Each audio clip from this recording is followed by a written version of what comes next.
Hello, good morning everyone. Today we will continue the analysis modeling.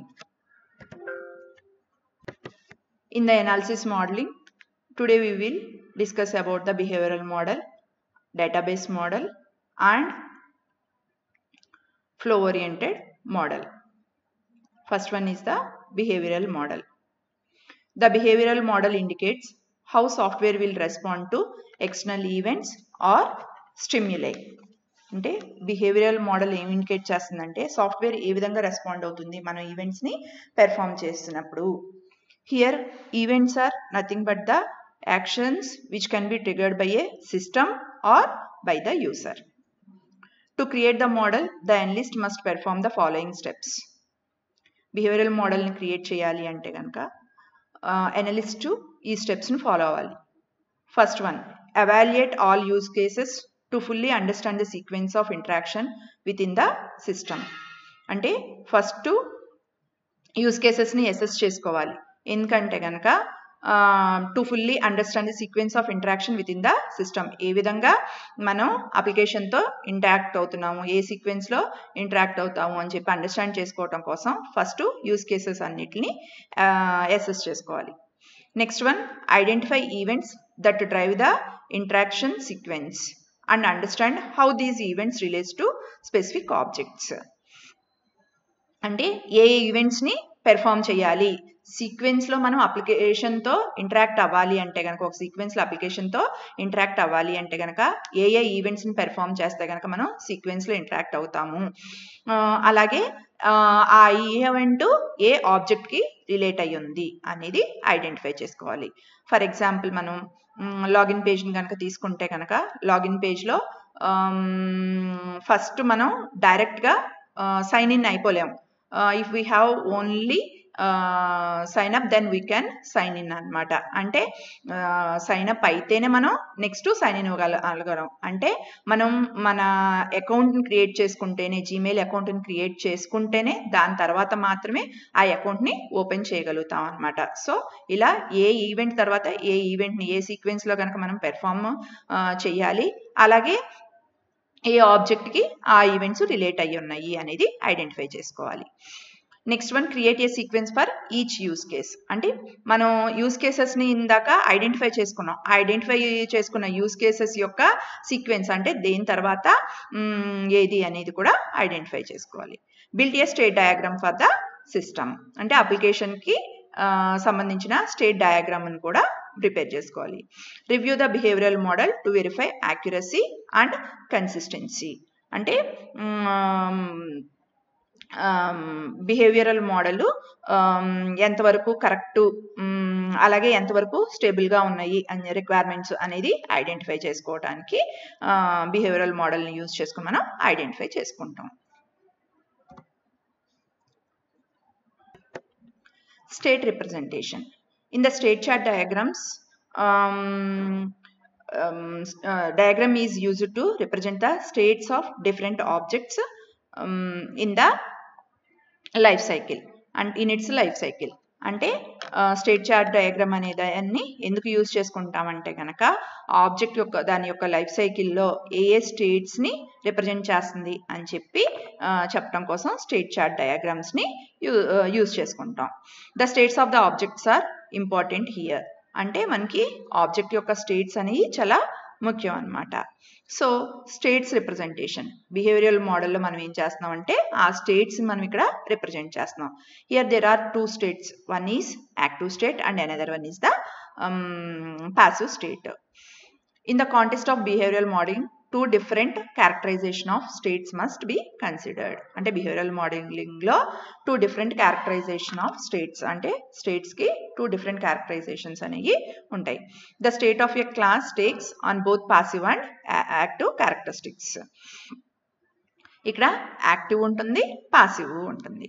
A passive state is simply the current status of all objects of an object's attribute. Object attributes యొక్క current స్టేటస్ని represent చేయటం కోసం మనం దేన్ని use చేసుకుంటాం అంటే passive స్టేట్ని మనం ఇక్కడ use చేసుకుంటాం.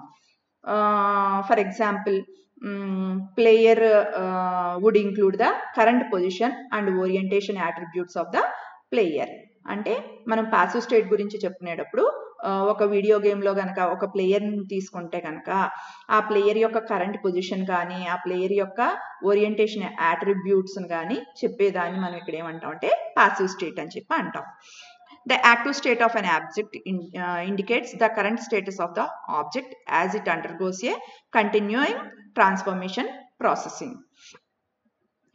అంటే ఇక్కడ మనం యాక్టివ్ స్టేట్ అని చెప్పి దేన్ని రిప్రజెంట్ చేస్తామంటే object indicates the current status of the object. అంటే ఏంటి, ఆబ్జెక్ట్ యొక్క కరెంట్ స్టేటస్ ఏంటి, అది ఒక స్టేట్ నుంచి ఇంకొకటి స్టేట్కి ట్రాన్స్ఫార్మ్ అయ్యేటప్పుడు దాని యొక్క స్టేటస్ ఏంటి అని చెప్పి చెప్పడం కోసం యాక్టివ్ స్టేట్తో రిప్రజెంట్ చేస్తాం. అదే ఫర్ ఎగ్జాంపుల్ మనం ప్లేయర్ని కనుక తీసుకుంటే కనుక ఒక ప్లేయర్కి ఉండే యాక్టివ్ స్టేట్స్ ఏంటంటే కనుక మూవింగ్, రెస్ట్, ఇంజర్డ్, అలాగే క్యూర్డ్, ఇవన్నీ కూడా active states of the player అన్నమాట. సో ఒక యాక్టివ్ స్టేట్ నుంచి ఇంకొక యాక్టివ్ స్టేట్కి ఒక ఆబ్జెక్ట్ కనుక ట్రాన్సిషన్ అవ్వాలి అంటే కనుక ఈవెంట్ మస్ట్ అక్కర్ అనమాట. అంటే ఒక ఈవెంట్ని కనుక మనం పెర్ఫామ్ చేస్తేనే ఒక ఆబ్జెక్ట్ మీద ఆ ఆబ్జెక్ట్ ఒక స్టేట్ నుంచి ఇంకొక యాక్టివ్ స్టేట్కి చేంజ్ అవుతుంది. State diagram. సో మనకి ఇక్కడ స్టేట్ డయాగ్రామ్ అనే దాన్ని మనం ఎందుకు యూజ్ చేసుకుంటున్నాము అంటే కనుక for representing the states of the objects యొక్క స్టేట్స్ని రిప్రజెంట్ చేయడం కోసం స్టేట్ డయాగ్రామ్ని యూజ్ చేసుకుంటున్నాం. ఈ స్టేట్ డయాగ్రామ్ అనేది ఏంటి అంటే కనుక it is a one component of the behavioural model is a UML state diagram that represents active state for each class and the events that cause changes between the active states. మనకి next చెప్పే diagram ఏదైతే ఉందో ఈ diagram మనకి దేన్ని represent చేస్తుంది అంటే కనుక state diagram for the safe home system. Safe home సిస్టంలో కంట్రోల్ ప్యానెల్ యొక్క స్టేట్ డయాగ్రామ్ని రిప్రజెంట్ చేస్తున్నాం అనమాట. ఈ డయాగ్రామ్లో మనకి ఏంటి అంటే each arrow represents the transit from one active state to another active state to another అనమాట. అంటే ఒక యాక్టివ్ స్టేట్లో నుంచి ఇంకొక యాక్టివ్ స్టేట్కి మారటాన్ని యారో రిప్రజెంట్ చేస్తుంది. అలాగే label shows the event that triggers the transition. అంటే ఏంటి, ఈ లేబుల్ అనేది నాకేం చేస్తుంది అంటే ఇక్కడ నెంబర్ ఆఫ్ యారోస్ ఉన్నాయి. ప్రతి యారో ఏం రిప్రజెంట్ చేస్తుంది అంటే కనుక మరి మనకి ఒక యాక్టివ్ స్టేట్ నుంచి ఇంకొక యాక్టివ్ స్టేట్కి, అంటే ఇక్కడ రీడింగ్ స్టేట్లో నుంచి కంపేరింగ్ స్టేట్లోనికి మారుతుంది, ఒక యాక్టివ్ స్టేట్లో నుంచి ఇంకొక యాక్టివ్ స్టేట్లోకి ఆబ్జెక్ట్ చేంజ్ అవుతుంది అని చెప్పి రిప్రజెంట్ చేయడానికి ఈ యారోస్ని యూజ్ చేసుకుంటున్నాం అనమాట. అలాగే నెక్స్ట్ ఈ యారోస్ దగ్గర ఉన్న లేబుల్స్ ఏవైతే ఉన్నాయో ఆ లేబుల్స్ దేన్ని రిప్రజెంట్ చేస్తుంది అంటే కనుక ఒక యాక్టివ్ స్టేట్ నుంచి ఇంకొక యాక్టివ్ స్టేట్కి చేంజ్ అవడానికి మనం పెర్ఫామ్ చేసే ఈవెంట్స్ ఏవైతే ఉన్నాయో ఆ ఈవెంట్స్ని, ఈ ఈవెంట్ని పెర్ఫామ్ చేస్తేనే మనకి ఏమవుతుంది అంటే కనుక ఒక యాక్టివ్ స్టేట్లో నుంచి ఇంకొక యాక్టివ్ స్టేట్కి నాకు చేంజ్ అవుతుంది అనమాట. సో ఈ విధంగా మనం రిప్రజెంట్ చేయడం కోసం మనం దేన్ని యూజ్ చేసుకుంటామంటే స్టేట్ డయాగ్రామ్ని యూజ్ చేసుకుంటాం. సో ఇక్కడ మనకి ఈ డయాగ్రామ్లో మనం ఏం చేస్తున్నాం అంటే కంట్రోల్ ప్యానెల్ యొక్క స్టేట్ డయాగ్రామ్ని రిప్రజెంట్ చేస్తున్నాం. సో దీంట్లో ఫస్ట్ ఏంటి అంటే కనుక మనం సేఫ్ హోమ్ సిస్టంలో హోమ్ ఓనర్ ఎప్పుడు ఏం చేయాలి అంటే కనుక హీ ఎంటర్ ద పాస్వర్డ్ అనమాట. అంటే ఫస్ట్ ఏం చేస్తాడు, పాస్వర్డ్ని ఎంటర్ చేస్తాడు. పాస్వర్డ్ని ఎంటర్ చేసినప్పుడు నాకేంటి అంటే కనుక పాస్వర్డ్ని రీడ్ చేస్తుంది. రీడ్ చేసిన తర్వాత అంటే నేను ఇక్కడ పెర్ఫామ్ చేసిన ఈవెంట్ ఏంటి అంటే పాస్వర్డ్ని ఎంటర్ చేయటం. అంటే ఫస్ట్ ఇక్కడ ఉన్న స్టేట్ ఏమో రీడింగ్ స్టేట్ అనమాట. సో రీడింగ్ స్టేట్లో నుంచి నాకు ఏంటంటే కంపేరింగ్ స్టేట్లోకి మారుతుంది. సో రీడింగ్ స్టేట్లో నుంచి కంపేరింగ్ స్టేట్లోకి మారటానికి నేను ఇక్కడ చేసిన ఈవెంట్, పెర్ఫామ్ చేసిన ఈవెంట్ ఏంటి అంటే కనుక పాస్వర్డ్ని ఎంటర్ చేయటం. సో పాస్వర్డ్ని ఎంటర్ చేసిన తర్వాత రీడింగ్ స్టేట్లో నుంచి ఏ స్టేట్లోకి అంటే ఎంటర్ చేసిన తర్వాత ఏం చేసుకుంటుంది, given password is valid or not అని చెప్పి చెక్ చేసుకుంటుంది. సో ఇక్కడ నాకు ఏం చేస్తుంది అంటే కనుక కంపేర్ చేసుకుంటుంది అనమాట. సో ఇక్కడ కనుక if the given password is correct అంటే కనుక నేను ఇచ్చిన పాస్వర్డ్ కనుక కరెక్ట్ అయి ఉంటే, రైట్ పాస్వర్డ్ అయి ఉంటే it will change from the comparing state to the selecting state. అంటే కంపేరింగ్ స్టేట్లో నుంచి ఏ స్టేట్లోకి చేంజ్ అవుతుంది అంటే కనుక సెలెక్టింగ్. అంటే దాంట్లో నెంబర్ ఆఫ్ ఆప్షన్స్ని సెలెక్ట్ చేసుకోవడానికి, అంటే సేఫ్ హోమ్ సిస్టంలో అలారం సెట్ చేసుకోవటం కానీ, లేదు అంటే కనుక టైమర్ని సెట్ చేసుకోవటం కానీ ఇలా నాకు number of options, telephone calling కానీ, అనాథరైజ్ పర్సన్స్ యాక్సెస్ చేసుకునేటప్పుడు నాకు పోలీస్ స్టేషన్కి కాల్ వెళ్ళటం కానీ ఇలాంటి ఆప్షన్స్ అన్నిటిని మనం ఇక్కడ సెట్ చేసుకోవచ్చు అనమాట. సో కంపేరింగ్ స్టేట్లో నుంచి ఆప్షన్స్ని సెలెక్ట్ చేసుకునే స్టేట్లోకి నాకు చేంజ్ అవుతుంది. సో ఇలా కంపేరింగ్ స్టేట్లో నుంచి నేను సెలెక్టింగ్ స్టేట్లోకి నాకు చేంజ్ అవ్వాలి అంటే కనుక ఇక్కడ పెర్ఫామ్ చేయాల్సిన ఈవెంట్ ఏంటి అంటే కనుక నేను కరెక్ట్ పాస్వర్డ్ ఎంటర్ చేసి ఉండాలన్నమాట. సో అదే కనుక నీకు అదేవిధంగా నేను ఒకవేళ కనుక ఇచ్చిన పాస్వర్డ్ రాంగ్ అయ్యి ఉంటే it will ask for the again to re-enter the password. అంటే ఏంటి, మళ్ళీ నేను పాస్వర్డ్ కనుక ఇచ్చిన పాస్వర్డ్ ఇన్కరెక్ట్ అయ్యి ఉంటే కనుక మళ్ళీ పాస్వర్డ్ ఎంటర్ చేయమంటుంది. పాస్వర్డ్ ఎంటర్ చేస్తే మళ్ళీ ఏం చేసుకుంటుందంటే కంపేర్ చేసుకుంటుంది. అలా ఎన్ని టైమ్స్ నేను పాస్వర్డ్ ఎంటర్ చేయడానికి ఉంటుందంటే మనం సెట్ చేసుకుంటుంది బట్టి ఎయిదర్ 3 times ఆర్ 4 times మనం రాంగ్ పాస్వర్డ్ ఎంటర్ చేయడానికి ఉంటుంది. అంతకంటే ఎక్కువైతే కనుక ఆటోమేటిక్గా నాకు ఏమైపోతుందంటే కంపేరింగ్ స్టేట్లో నుంచి లాక్ స్టేట్లోకి నాకు వెళ్ళిపోతుంది అనమాట. సో ఈ విధంగా మనకి ఏంటి అంటే స్టేట్ డయాగ్రామ్ ద్వారా మనం ఏం రిప్రజెంట్ చేస్తున్నాము అంటే కనుక ఒక స్టేట్లో నుంచి ఇంకొక స్టేట్లోకి ఏ విధంగా చేంజ్ అవుతుంది, ఏ ఈవెంట్ మనకి పెర్ఫామ్ చేస్తే ఒక దాంట్లో నుంచి ఇంకొకటి చేంజ్ అవుతుంది అనేది మనం ఇక్కడ రిప్రజెంట్ చేస్తాం. So this is the state diagram.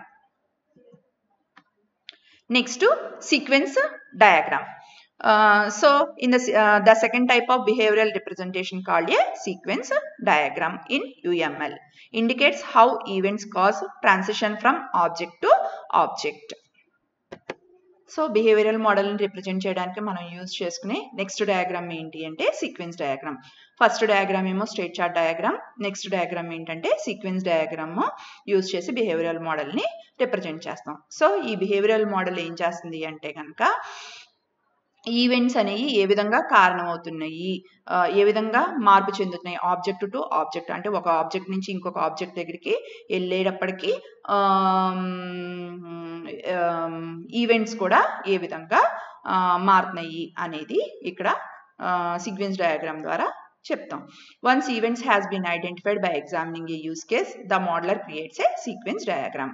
అంటే ఈవెంట్స్ అంటే ఏ ఈవెంట్స్ మనం అప్లికేషన్ మీద పెర్ఫామ్ చేయొచ్చు అని చెప్పి ఐడెంటిఫై చేసుకున్న తర్వాత, యూజర్ కేసెస్ ద్వారా మనం ఐడెంటిఫై చేసుకున్న తర్వాత మనకి ఇక్కడ ఏం చేస్తారంటే సీక్వెన్స్ డయాగ్రామ్ని మనం డ్రా చేస్తాం.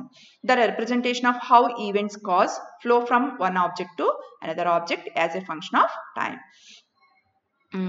ఈవెంట్స్ అనేవి ఏ విధంగా కారణమవుతున్నాయి, ఒక ఆబ్జెక్ట్ నుంచి ఇంకొక ఆబ్జెక్ట్కి వెళ్ళేటప్పటికి ఏ ఈవెంట్స్ పెర్ఫామ్ అవుతున్నాయి అనేది ఏ డయాగ్రామ్లో మనం రిప్రజెంట్ చేస్తామంటే సీక్వెన్స్ డయాగ్రామ్లో మనం రిప్రజెంట్ చేస్తాం.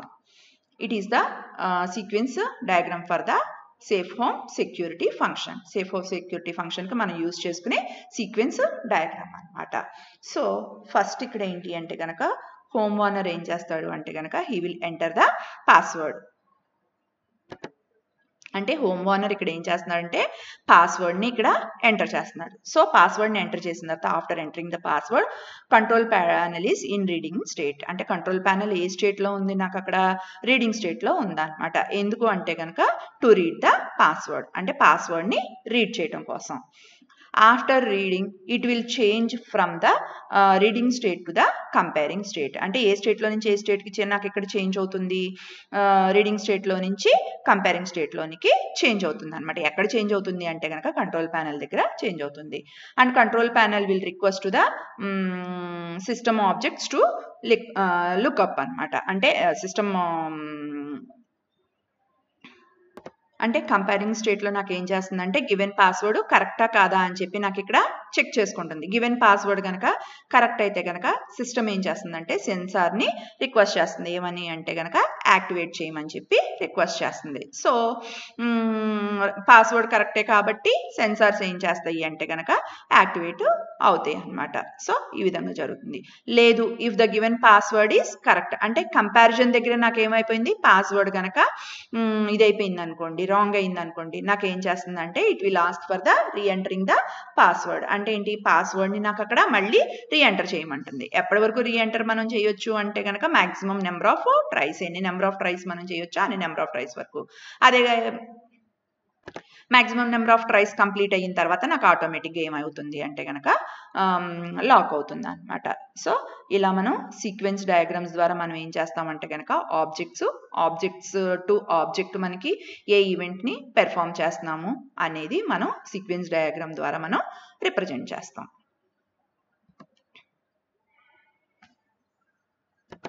Next one is the data modelling. Data modelling is the basic step in the analysis modeling.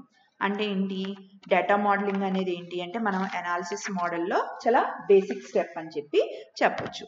In data modeling the data objects are examined independently of processing. అంటే ఇక్కడ మనకి data మోడలింగ్లో మనకి main important ఏంటి అంటే కనుక data objects అనేవి చాలా ఇంపార్టెంట్ అనమాట. సో ఈ డేటా ఆబ్జెక్ట్స్ నాకు ఏంటి అంటే, డేటా ఆబ్జెక్ట్స్ అని వీటిని మనం ఇక్కడ చెప్తామంటే it can be a person, organisation, device or software product, దేన్నైనా కానీ మనం ఇక్కడ ఏమని చెప్తామంటే కనుక డేటా ఆబ్జెక్ట్స్ అని చెప్పి చెప్తాం. The data model represents how data objects are related with one another. అంటే ఈ డేటా మోడల్ ద్వారా మనం ఏమి రిప్రజెంట్ చేస్తున్నాము అంటే కనుక ఒక డేటా ఆబ్జెక్ట్ ఇంకొక డేటా ఆబ్జెక్ట్తో ఏ విధంగా రిలేట్ అయ్యింది అని చెప్పి చెప్పడం కోసం మనం ఈ డేటా మోడల్ ద్వారా చెప్పడం కోసం ఈ డేటా మోడల్ని యూజ్ చేసుకుంటున్నాం. అంటే డేటా మోడల్ ద్వారా మనం రిప్రజెంట్ చేస్తున్నాం. ఈ డేటా మోడల్లో మనం మెయిన్గా ఏంటంటే డేటా ఆబ్జెక్ట్స్ని యూజ్ చేస్తాం, యాట్రిబ్యూట్స్ ఉంటాయి అండ్ రిలేషన్షిప్ కూడా ఉంటుంది అనమాట. దీంట్లో ఫస్ట్ ఏంటంటే what is a data object. Data object అనేది ఏంటి అంటే data object is a set of attributes that will be manipulate with in the software. Data object అనేది ఏంటి అంటే కనుక మనకి it is a collection of the attributes. అంటే attributes యొక్క కలెక్షన్ని మనం ఇక్కడ ఏమని చెప్తాము అంటే కనుక డేటా ఆబ్జెక్ట్ అని చెప్పి చెప్తాం. ఫర్ ఎగ్జాంపుల్ మనం ఇక్కడ ఒక వెహికల్ని కనుక డేటా ఆబ్జెక్ట్ అని చెప్పి అనుకుంటే కనుక దాంట్లో ఉండే యాట్రిబ్యూట్స్ ఏమేంటి అంటే వెహికల్ అంటే it may be A car. For example కార్ని మనం ఇక్కడ ఏమనుకుంటున్నాం అంటే ఆబ్జెక్ట్, ఆ వెహికల్ని ఆబ్జెక్ట్ అనుకుంటున్నాం. సో దీంట్లో ఉండే యాట్రిబ్యూట్స్ ఏంటంటే మేకు, మోడలు, కలరు, ఓనరు, ప్రైస్, వీటిలన్నిటిని కూడా మనం ఏమంటామంటే యాట్రిబ్యూట్స్ అని చెప్పి చెప్తాం అనమాట. సో డేటా ఆబ్జెక్ట్ అంటేనేమో it is a collection of the number of attributes. దాన్ని మనం ఏమంటామంటే డేటా ఆబ్జెక్ట్ అని చెప్పి అంటాం. Next what is an attribute. Attribute define the properties of the data object. అంటే ఇంతకు ముందర మనం డేటా ఆబ్జెక్ట్ అంటే ఒక వెహికల్ని డేటా ఆబ్జెక్ట్ అనుకుంటున్నాము.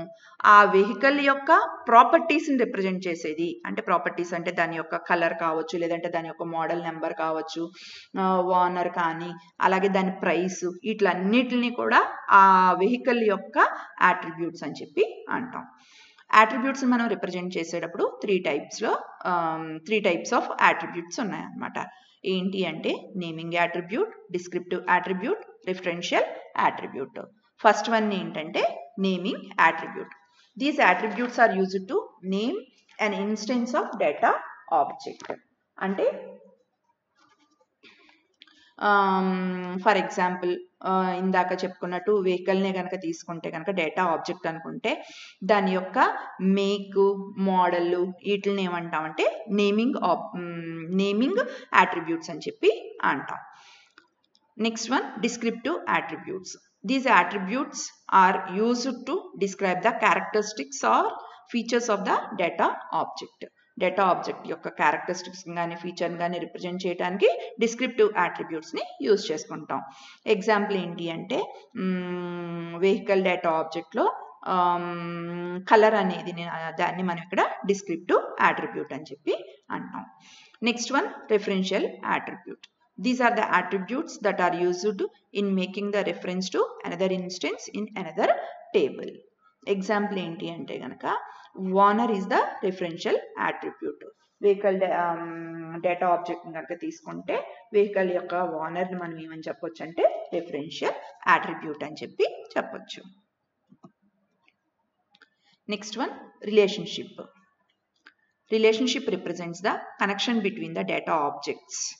అంటే డేటా ఆబ్జెక్ట్స్కి మధ్యలో ఏ విధమైన కనెక్టివిటీ ఉంది అని రిప్రజెంట్ చేయడానికి మనం దేన్ని యూజ్ చేసుకుంటామంటే రిలేషన్షిప్ని యూజ్ చేసుకుంటాం. For example, the relationship between A shop keeper and toy is represented here. అంటే టాయ్ని కానీ లేదు అంటే కనుక షాప్ కీపర్కి మధ్యలో ఉండే దాన్ని మనం ఇక్కడ రిప్రజెంట్ చేస్తున్నాం. Shopkeeper in this diagram, shopkeeper order for the toys. Shopkeeper sells the toys. Shopkeeper shows the toys. Shopkeeper stocks the toys. So this is the relationship between the shopkeeper and the toys. Next one, cardinality and modality. So cardinality specifies how many number of occurrences of one object is related to the number of occurrences of another object. అంటే ఒక ఆబ్జెక్ట్లో ఉన్న ఎన్ని events other ఆబ్జెక్ట్స్లో ఉన్న ఎన్ని ఈవెంట్స్తో relate అయ్యింది అని చెప్పేదాన్ని మనం ఇక్కడ కార్డినాలిటీ అని చెప్పి చెప్తాం. కార్డినాలిటీని మనం ఇక్కడ చెప్పడం కోసం 1 to 1, 1 to many, many to many ద్వారా మనం రిప్రజెంట్ చేస్తాం. So 1 to 1 cardinality. One object can relate to only one other object. అంటే ఒక ఆబ్జెక్టు ఇంకొక ఆబ్జెక్ట్తో మాత్రమే రిలేట్ అయ్యి ఉంటే దాన్ని మనం ఏమంటాము అంటే కనుక 1 to 1 అని చెప్పి అంటాం. For example, one employee has only one ID. ID అనేది యూనిక్ ఎంప్లాయీకి. So one employee has only one ID. అంటే ఒక ఆబ్జెక్ట్ ఓన్లీ ఒక ఆబ్జెక్ట్తోనే రిలేట్ అయ్యి ఉంది. 1 to many. One object can relate to many objects. ఒక ఆబ్జెక్ట్ మెనీ ఆబ్జెక్ట్స్తో రిలేట్ అయ్యి ఉంటే కనుక దాన్ని 1 to many అని చెప్పి అంటాం. For example, one college has many departments. అంటే ఒక కాలేజ్లో చాలా డిపార్ట్మెంట్స్ ఉంటాయి. అంటే ఏంటి, ఇక్కడ కాలేజ్ అనేది ఒకటే కానీ దాంట్లో ఎన్ని number of departments, several departments ఉన్నాయి. సో అందుకని చెప్పి దీన్ని 1 to many అని చెప్పి అంటాం. Next one, many to many. Some number of occurrences of an object can relate to some other number of occurrences of another object. అంటే ఒక ఆబ్జెక్ట్లో ఉన్న కొన్ని ఈవెంట్స్ అనదర్ ఆబ్జెక్ట్లో ఉన్న కొన్ని ఈవెంట్స్తో కనుక రిలేట్ అయ్యి ఉంటే దాన్ని మెనీ టు మెనీ అని చెప్పి అంటాం. Example, many customers place orders for many products. అంటే ఏంటి, వేరు కస్టమర్స్ ఉంటారు.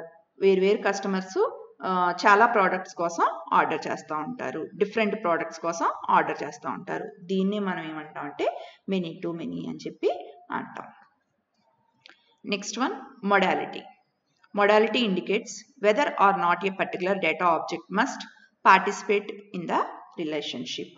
అంటే మొడాలిటీ అనేది నాకు ఏం చెప్తుంది అంటే కనుక పర్టికులర్ డేటా ఆబ్జెక్టు రిలేషన్షిప్లో పార్టిసిపేట్ చేస్తుందా లేదా అని చెప్పి మొడాలిటీ ద్వారా రిప్రజెంట్ చేస్తాం.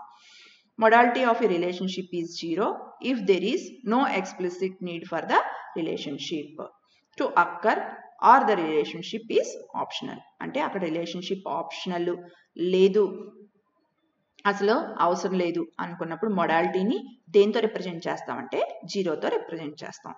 The modality is 1 if an occurrence of the relationship is mandatory. అంటే మనకి అక్కడ రిలేషన్షిప్ అనేది మనకి మ్యాండేటరీ అనుకున్నప్పుడు మొడాలిటీని దేంతో రిప్రజెంట్ చేస్తాము అంటే కనుక 1తో రిప్రజెంట్ చేస్తాం. So that means if relationship is optional or there is no need, the modality will be 0. If the relationship is compulsory, then the modality will be 1. Next one, entity relationship diagram. So the object relationship pair can be graphically represented by a diagram called entity relationship diagram. అంటే objects యొక్క relationship ని represent చేయటం కోసం, గ్రాఫికల్గా represent చేయటం కోసం మనం ఏ డయాగ్రామ్స్ని use చేసుకుంటాం అంటే ఈఆర్ డయాగ్రామ్స్ ద్వారా మనం రిప్రజెంట్ చేస్తాం. The entity relationship diagram is mainly used in database applications, but now it is more commonly used in data design.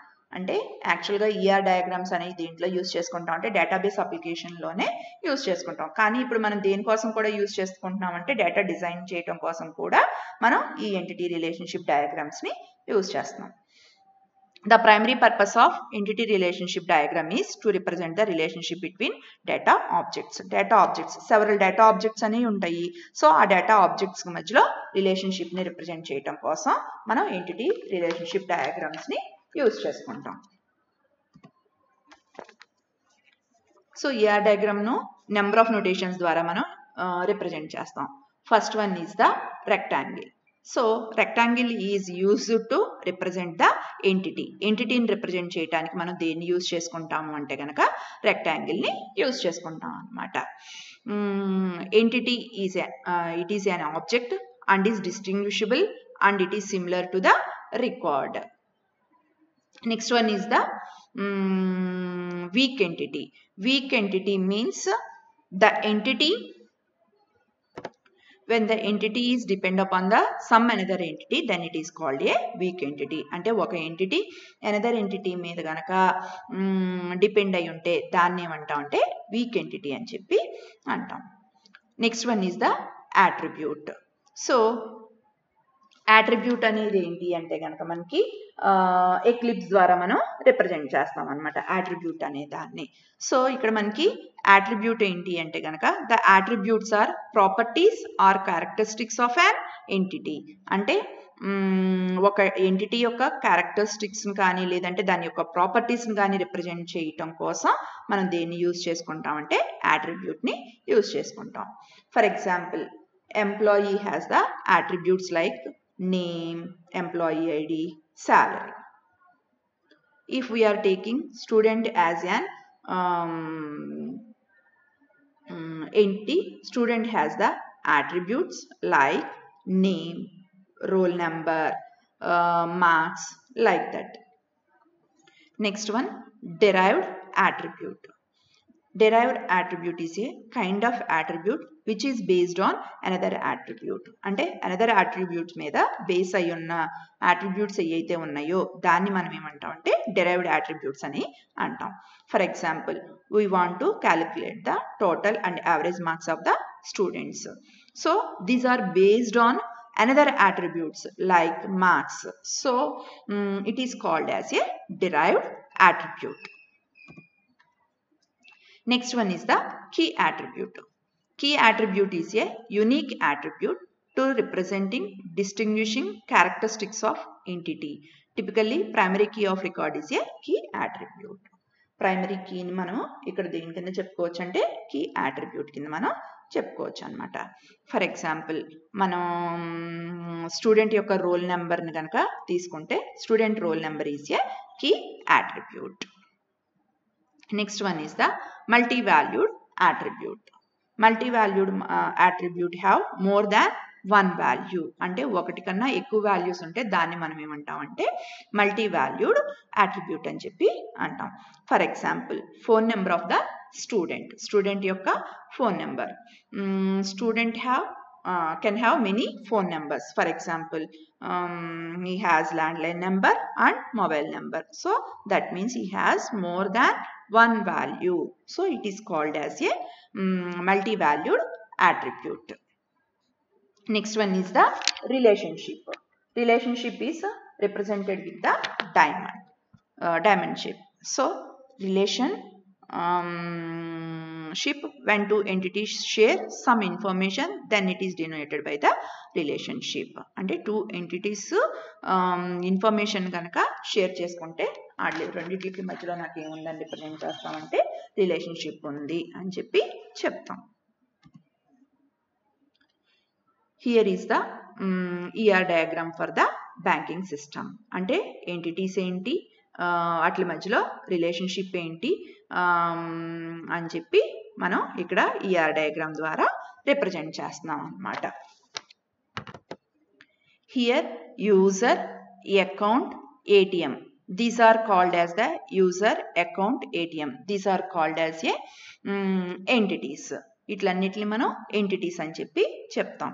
అలాగే యూజర్ యొక్క యాట్రిబ్యూట్స్ ఏంటి అంటే కనుక యూజర్ యొక్క name, last name, address, contact number, అలాగే నేమ్, వీటిని యూజర్కు ఉండే యాట్రిబ్యూట్స్ అని చెప్పి చెప్తాం. అలాగే అకౌంట్ ఏంటి అంటే కనుక account number, balance, these are the attributes. Account type means savings అకౌంటా లేదంటే కరెంట్ అకౌంటా. సో అకౌంట్ టైప్ని యాట్రిబ్యూట్ అంటాం. లేదు అంటే కనుక ఓవర్ డ్రాఫ్ట్ అకౌంటా.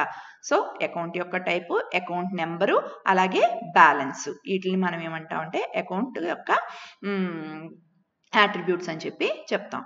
అలాగే ఏటీఎంని ఎంటిటీ కింద తీసుకుంటే ఆ ఏటీఎంలో ఉండే యాట్రిబ్యూట్స్ ఏంటి అంటే ATM number, ATM cash limit, అంటే మనం ఎంతవరకు క్యాష్ని మనం డ్రా చేసుకోవటానికి ఉంది, ఏటీఎం ఏ ప్లేస్లో ఉంది, వీటిని మనం ఏమంటామంటే ఏటీఎం యొక్క యాట్రిబ్యూట్స్ అని చెప్పి చెప్తాం.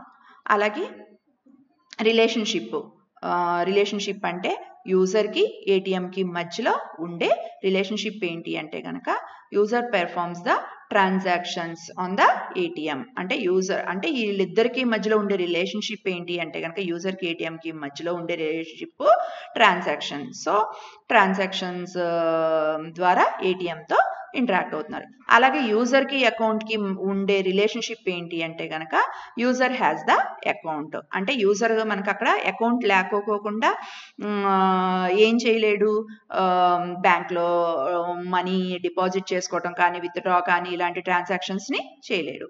అలాగే యూజర్ ఏటీఎంతో ట్రాన్సాక్షన్ జరపాలి అన్నా కానీ he must have the account. అంటే కంపల్సరీ నాకు ఏముండాలి, అకౌంట్ ఉండాలి. సో ఈ విధంగా మనకి టూ ఎంటిటీస్కి మధ్యలో ఏం రిలేషన్స్ ఉంది అనేది ఈ డైమండ్ ద్వారా every user must have the account.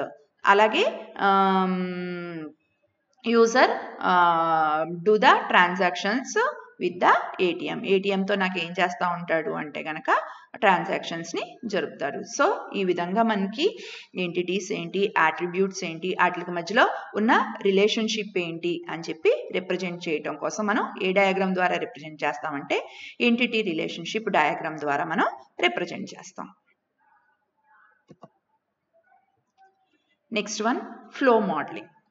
Flow modeling is a mapping of problem domain to flows and transaction. The system can be modeled using data flow diagram and control flow diagram and are used to represent the functional model. So flow diagram ద్వారా మనం ఏం చేస్తున్నాము అంటే కనుక data ఒక దగ్గర నుంచి ఇంకొక దగ్గరికి ఏ విధంగా ఫ్లో అవుతుంది అనేది ఫ్లో మోడలింగ్లో డేటా ఫ్లో డయాగ్రామ్స్ ద్వారా మనం రిప్రజెంట్ చేస్తాం. Data flow diagram. So data flow diagram is a way of representing the flow of data through a process or a system. అంటే అప్లికేషన్లో ఒక దగ్గర నుంచి ఇంకొక దగ్గరికి డేటా ఏ విధంగా ఫ్లో అవుతుంది అని రిప్రజెంట్ చేయడం కోసం మనం దేన్ని యూజ్ చేసుకుంటున్నాం అంటే డేటా ఫ్లో డయాగ్రామ్స్ని యూజ్ చేసుకుంటున్నాం. సో డేటా ఫ్లో డయాగ్రామ్స్లో మనం నెంబర్ ఆఫ్ కాంపోనెంట్స్ని యూజ్ చేస్తున్నాం. దాంట్లో ఏంటి అంటే కనుక first one is the entity అంటే కనుక దీన్ని దేని ద్వారా రిప్రజెంట్ చేస్తాము అంటే కనుక మనం రెక్టాంగిల్ ద్వారా మనం ఎంటిటీని రిప్రజెంట్ చేస్తాం అన్నమాట. Next one is the process అనే దాన్ని దేంతో రిప్రజెంట్ చేస్తాము అంటే కనుక మనకి సర్కిల్తో రిప్రజెంట్ చేస్తాం అన్నమాట. అలాగే next one is the data store అంటే కనుక మనకి వన్ ఓపెన్ సైడెడ్ రెక్టాంగిల్తో మనం డేటా స్టోర్ని రిప్రజెంట్ చేస్తాం. అలాగే data flow means two way data flow, by directional అనమాట. ఈ డైరెక్షన్లోనూ ఉండొచ్చు, లేదు అంటే కనుక ఈ డైరెక్షన్లోనూ. అంటే మూవ్మెంట్ ఒక దగ్గర నుంచి ఇంకొక దగ్గరికి డేటా ఏ విధంగా ఫ్లో అవుతుంది, ఎక్కడి నుంచి ఎక్కడికి ఫ్లో అవుతుంది అని రిప్రజెంట్ చేయడం కోసం మనం యారోస్ని యూజ్ చేసుకుంటాం. సో మనకి ఇక్కడ ఎంటిటీని రిప్రజెంట్ చేయడం కోసమేమో రెక్టాంగిల్ని యూజ్ చేసుకుంటాం అనమాట. Entities are source and destinations of information డేటాకి సోర్సు అదే, అలాగే డెస్టినేషన్ కూడా అదేనమాట ఎంటిటీ అనేది. అలాగే ప్రాసెస్ అనేది ఏంటి అంటే కనుక activities and actions taken on the data. అంటే యాక్టివిటీస్ ఏమేమి యాక్టివిటీస్ జరుగుతున్నాయి, ఏ విధంగా జరుగుతున్నాయి, ఏం చేస్తున్నాము అని చెప్పి రిప్రజెంట్ చేయడానికి, ఏం జరుగుతుందని రిప్రజెంట్ చేయడం కోసం మనం దేన్ని యూజ్ చేసుకుంటాం అంటే ప్రాసెస్ని యూజ్ చేస్తాం. Next data storage. There are two variants of data storage. It can be either be represented as a rectangle with absence of both sides. అంటే రెండు sides లేకోకుండా రిప్రజెంట్ చేస్తాము. లేదు అంటే కనుక ఇంకొకటి ఏంటి అంటే కనుక వన్ సైడ్ మిస్సింగ్ తోను రిప్రజెంట్ చేస్తాం అనమాట. Next one is the data flow. Moment of data. మనకి డేటా ఏ విధంగా మూవ్ అవుతుంది, ఎయిదర్ లెఫ్ట్ సైడా లేదంటే రైట్ సైడా, డౌనా అప్పా, ఏ విధంగా మూవ్ అవుతుంది అని చెప్పి రిప్రజెంట్ చేయటం కోసం మనం యారోస్ ద్వారా రిప్రజెంట్ చేస్తామన్నమాట. సో డేటా ఫ్లో డయాగ్రామ్స్లో నెంబర్ ఆఫ్ లెవెల్స్ ఉంటాయి అన్నమాట. Level 0 diagram, level 1 diagram, level 2 diagram, ఇలా basing on the application number of levels are there. Level 0 diagram is called as a context level diagram. దీన్నే మనం ఏమని కూడా అంటామంటే context level diagram అని చెప్పి అంటాం అనమాట. సో ఈ లెవెల్ 0 డయాగ్రామ్ని ఇంకా ఏమంటామంటే higher abstraction level of the DFD అని చెప్పి అంటాం. Higher abstraction level DFD is known as level 0 DFD, which depicts the entire information system as one diagram concealing all the underlying details. అంటే మొత్తం మనం entire అప్లికేషన్లో మనం ఏం చేస్తున్నాము అని చెప్పి త్రూ ఎంటైర్ కాంటెక్స్ట్ని రిప్రజెంట్ చేయటం కోసం మనం దేన్ని యూజ్ చేసుకుంటామంటే లెవెల్ 0 DFDని యూజ్ చేసుకుంటాం అనమాట. సో ఈ లెవెల్ 0 DFDనే మనం ఏమని కూడా అంటామంటే కాంటెక్స్ట్ లెవెల్ DFD అని చెప్పి అంటాం అనమాట. సో ఇక్కడ మనం ఏ డిఎఫ్డిని రిప్రజెంట్ చేస్తున్నాము అంటే కనుక లైబ్రరీ ఇన్ఫర్మేషన్ సిస్టమ్ యొక్క డిఎఫ్డిని ఇక్కడ రిప్రజెంట్ చేస్తున్నాం అనమాట. In this DFD the whole system is represented with the help of input to processing and output. అంటే ఇన్పుట్ ఏమి ఇస్తున్నాము, ప్రాసెసింగ్ ఏ విధంగా జరుగుతుంది, అలాగే అవుట్పుట్ ఏమొస్తుంది అనేది మొత్తం మనం ఇక్కడ రిప్రజెంట్ చేస్తున్నాం అనమాట. So student request for a book. So here book is requested. అంటే స్టూడెంట్ ఏం చేస్తున్నాడు, బుక్ కోసం రిక్వెస్ట్ చేస్తున్నాడు అనమాట. అందుకని చెప్పి మనం ఇక్కడ ఏం రిక్వెస్ట్ చేస్తున్నాడని రిప్రజెంట్ చేస్తున్నాం అంటే స్టూడెంట్ బుక్ కోసం రిప్రజెంట్ చేస్తున్నాడు అని చెప్పి బుక్ రిక్వెస్ట్ని రిప్రజెంట్ చేస్తున్నాం. Next to show the identity of the student he has to submit his or her library card. అంటే స్టూడెంట్ బుక్ కోసం రిక్వెస్ట్ చేసేటప్పుడు తను ఏం చేయాలి అంటే కనుక కంపల్సరీ లైబ్రరీ కార్డ్ని చూపించాలన్నమాట. లైబ్రరీ కార్డ్ని తను చూపించాలి. So library information system will process that. అంటే ఏ బుక్ కోసం రిక్వెస్ట్ చేస్తున్నాడో చూసుకుంటాడు, లైబ్రరీ కార్డు కరెక్ట్గా ఉందా, తన లైబ్రరీ కార్డా అని చెప్పి లైబ్రరీ సిస్టమ్ మేనేజ్మెంట్ సిస్టంలో చెక్ చేసుకుంటాడు అనమాట. Next if the given details are correct, అంటే రిక్వెస్టెడ్ బుక్ అవైలబుల్గా ఉంటే అలాగే లైబ్రరీ కార్డ్ ప్రాపర్గా ఉంటే నాకేం చేస్తారు అంటే కనుక the demanded book will be given to the student. అంటే మనం ఏం చేస్తున్నాము, స్టూడెంట్ ఏ బుక్ కోసం అయితే కనుక డిమాండ్ చేశాడో ఆ బుక్ని ఇక్కడ స్టూడెంట్కి ఇష్యూ చేస్తున్నాం అనమాట. So here the output will be the book. అంటే బుక్ అనేది నాకు ఇక్కడ ఏంటి అంటే కనుక అవుట్పుట్ కింద చెప్తాం అనమాట.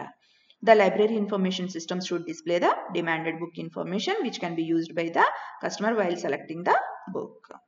This is the higher level DFD. అంటే హైయెస్ట్ లెవెల్ అబ్స్ట్రాక్షన్ లెవెల్ డిఎఫ్డి, దీన్నే కాంటెక్స్ట్ లెవెల్ అని చెప్పి చెప్తాం. అంటే ఎంటైర్ మొత్తం అప్లికేషన్ యొక్క లైబ్రరీ ఇన్ఫర్మేషన్ సిస్టంలో ఉన్న ఎంటైర్ కాంటెక్స్ట్ మొత్తాన్ని కలిపి ఇక్కడ చెప్తున్నారు కాబట్టి లెవెల్ 0 డిఎఫ్డి అని చెప్పి అంటాం. Next one is the level 1 DFD. Level 1 డిఎఫ్డిలో ఏంటి అంటే కనుక అంటే అబ్స్ట్రాక్షన్ లెవెల్స్ ఏమవుతాయి అంటే కనుక నాకు పెరుగుతాయి అన్నమాట. అంటే ప్రతి చోట ఏం చేస్తున్నాము, ఎవ్రీ డీటెయిల్, ఎవ్రీ ట్రాన్సాక్షన్స్ని డీటెయిల్గా రిప్రజెంట్ చేస్తాం అన్నమాట. సో ఇక్కడ ఏంటి అంటే కనుక ఫస్ట్ స్టూడెంట్ లెవెల్ 1 డిఎఫ్డిలోకి వచ్చేప్పటికి నాకు ఏం చేస్తున్నాడంటే స్టూడెంట్ బుక్ కోసం రిక్వెస్ట్ పెడుతున్నాడు. రిక్వెస్ట్ పెడితే కనుక నాకు ఏం చేస్తున్నాడు, బుక్ కోసం రిక్వెస్ట్ చేసినప్పుడు కంపల్సరీ నాకు అక్కడ ఏం చూపించాలంటే లైబ్రరీ కార్డ్ని చూపించాలన్నమాట. లైబ్రరీ కార్డ్ని చూపిస్తే ఒక పర్టికులర్ టాపిక్ వైజ్ కానీ లేదు అంటే కనుక ఆథర్ వైజ్ కానీ బుక్ కోసం నాకు రిక్వెస్ట్ చేసినప్పుడు ఏంటి అంటే కనుక ఆ బుక్ ఆథర్ వైజ్ కానీ టైటిల్ వైజ్ కానీ టాపిక్ వైజ్ కానీ మనకి రిక్వెస్ట్ చేస్తాడు బుక్ కోసం. అలా రిక్వెస్ట్ చేసినప్పుడు టాపిక్ వైజ్ అయితే కనుక టాపిక్ వైజ్ సెట్ చేసుకుంటాం, లేదు టైటిల్ వైజ్ అయితే కనుక ఆ టైటిల్తో బుక్ ఉందా లేదా, లేదంటే ఆథర్ పర్టికులర్ ఆథర్ చెప్తే ఆ ఆథర్ నేమ్తో బుక్ ఉందా లేదా అని చెప్పి రిక్వెస్ట్ చేస్తాం. బుక్ ఉందా లేదా అనేది సెట్ చేస్తాం. సో అదే కనుక బుక్ అవైలబుల్గా ఉంటే కనుక ఇక్కడ మనం చెక్ చేసుకుంటాం లిస్ట్ ఆఫ్ ఆథర్స్ ఎవరెవరు ఉన్నారు, ఆ ఆథర్స్లో నుంచి ఆ బుక్ అవైలబుల్గా ఉందా లేదా అని చెప్పి చెక్ చేసుకుంటాం. అలాగే లిస్ట్ ఆఫ్ టైటిల్స్ ఏమున్నాయి, అలాగే మనం బుక్ సెట్ చేస్తున్న బుక్ అవైలబుల్గా ఉంటే అది ఏ షెల్ఫ్లో ఉంది అనేది కూడా మనం అక్కడ చూసుకుంటాం. అవైలబుల్గా ఉంటే కనుక మనం ఏం చేస్తున్నామంటే స్టూడెంట్కి ఆ బుక్ మనం ఇష్యూ చేస్తాం అనమాట. సో ఈ విధంగా మనకి లెవెల్ పెరిగే కొద్దీ నాకేమవుతుంది అంటే కనుక డీటెయిల్డ్గా ఈచ్ అండ్ ఎవ్రీ థింగ్ని మనం డీటెయిల్డ్గా చెప్తాం అనమాట. డిపిక్ట్ చేసేదాన్ని లెవెల్ 1. అలా లెవెల్స్ పెరిగే కొద్దీ నాకేంటి అంటే కనుక ఎవ్రీ ట్రాన్సాక్షన్ అంటే ఏం చేస్తున్నాము, ఏ ఈవెంట్ని పెర్ఫామ్ చేస్తున్నాము, ఎక్కడ దగ్గర నుంచి మనం ఎక్కడికి మూవ్ అవుతున్నాము అనే దాన్ని ప్రతి దాన్ని మనకు అక్కడ రిప్రజెంట్ చేస్తుంది అనమాట. ఒక దగ్గర నుంచి ఇంకొక దగ్గరికి ఇన్ఫర్మేషన్ ఏ విధంగా మనకి ఫ్లో అవుతుంది అని చెప్పి ఇక్కడ రిప్రజెంట్ చేస్తుంది అనమాట. సో ఈ విధంగా number of levels basing on the application, మనం ఏ అప్లికేషన్ని మనం అక్కడ చేస్తున్నాం అనే దాన్ని బట్టి అప్లికేషన్ యొక్క కాంప్లెక్సిటీని బట్టి డిఎఫ్డీస్ నాకు ఇంక్రీజ్ అవుతా ఉంటాయి అన్నమాట. This is the data flow diagram. Last one is the class based model. We will continue in the next video. The class based model will be continue in the next video.